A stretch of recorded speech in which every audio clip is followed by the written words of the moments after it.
G'day guys, if you already own the Canon EOS R6, is there any need to upgrade to the EOS R6 Mark II when it's released? Absolutely not. Okay guys, well the reason I'm standing in the bush here in these trees is because the sun is so bright and I've got no filters and I'm outdoors and the sun is shooting straight down. But back to the question, if you already own the EOS R6 mirrorless camera from Canon, is there any need to upgrade to the EOS R6 Mark II when it's released as rumoured? The answer, of course, is absolutely not. I mean, you can, but there's no need to. Now, if you don't already own the Canon EOS R6 mirrorless camera, is there any need to get the Canon EOS R6 Mark II? Absolutely, of course. If you're launching into the R6 range, then the R6 Mark II, when it's released, is going to be the one for you. But over the R6 Mark I, what has changed? Now, over the years, there have been some extraordinary Mark IIs. Let's look at the EOS 5D Mark II. Over the Mark I, it was an awesome advancement, but this time around, it's not going to be quite so exciting. And so with all that being said, what are the updates or the upgrades or the developments in the EOS R6 Mark II as per the rumours which have been released? Let's check them out. Now, I know you can jump on Canon Rumours and see all this information for yourself, but you're here now, so let's go through it together.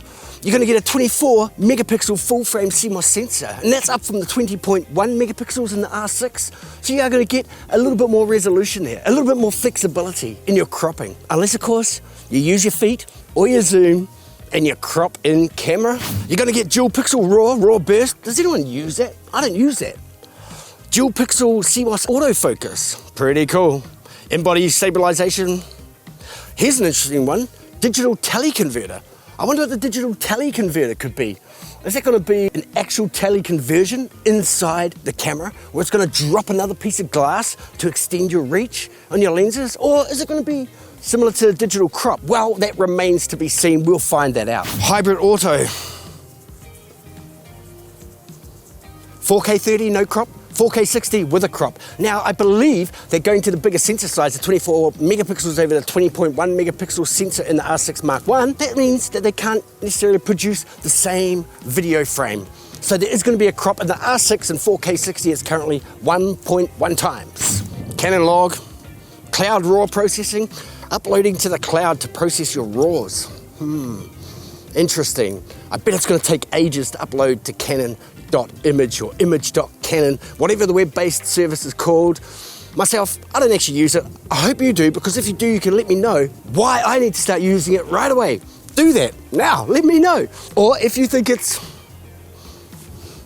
so-so like I do, also let me know. You're going to have access to all the RF lenses, and also it's going to work with the RFS lenses. Now what it is, the RFS lenses are not big enough to cover the full image of the full frame sensor, so it will automatically apply a crop mode, probably the 1x6 crop mode. That allows you, however, to put the RFS lenses on your R6. Why anyone with an R6 Mark II would have RFS lenses is beyond me, but it is a possibility, bearing in mind that right now there's bugger all.